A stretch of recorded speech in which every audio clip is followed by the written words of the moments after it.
I'll be sharing from Josh Korda on fear of social rejection. And he talks about the 4 great anxieties in one of his episodes on the show called Dharma Punx. It's a recorded in-person gathering that he has as a podcast. And so he says there's annihilation, which is to be killed or grievously harmed, to be separated from loved ones, to decompensation, which is like falling apart, losing ourselves, unable to put it back together, and social rejection, something innate to me which will be seen as less than, rejected, unapproved of, or unacceptable. And the physical pain circuits light up when emotional pain of social rejection occurs. The brain is organized to protect us from it and to maintain robust social connections. So we are born with an attachment system to maintain proximity with those who will care for us when we are too immature to care for ourselves. From birth, there's a software to recognize faces and see if people are looking at us, paying attention, being touched and held enough, if that's happening. And if not, there's actually an alarm system that says a distress, we're not important. It's in the right amygdala and the dorsal anterocingulate cortex and the somatosensory right orbital frontal. So this is about mattering in the mind of another. It raises cortisol, it lowers endorphins, and an infant is feeling deprived of a secure attachment such that it suffers. Not just extreme emotional suffering, but actually physiological. It causes hypervigilance, a threat state, bad eating and sleeping, high stress. And aloneness, evolutionarily speaking, was a high risk. So if you think about like, when he's saying evolutionary speaking, he means like back in the day.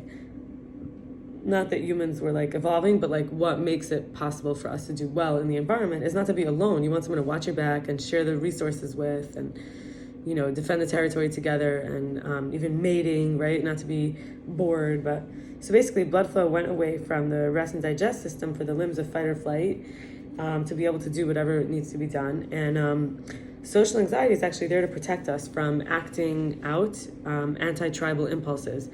And these can damage the small clan, like family kind of relations. There's a part of the amygdala that is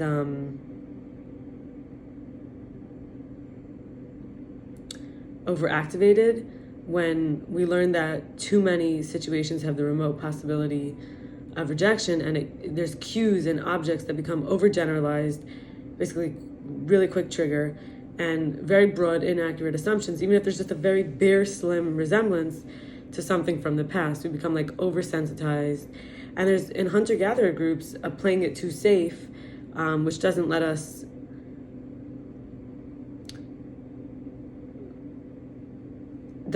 really counteract accumulation of positive experiences, because we tell ourselves, well, if they rejected us, they will again. But then we grow really self-conscious and anxious, which makes us more self-loathing, overcritical, isolating, and feeling like a burden.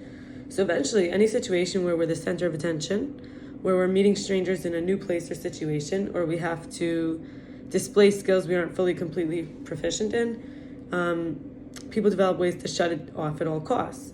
However, our reactions cause the amplifications, and this makes it get worse, even more damaged and difficult state than if we actually stay present. So avoidance, coping versus incremental. So avoidance coping is versus avoiding people, places, and things.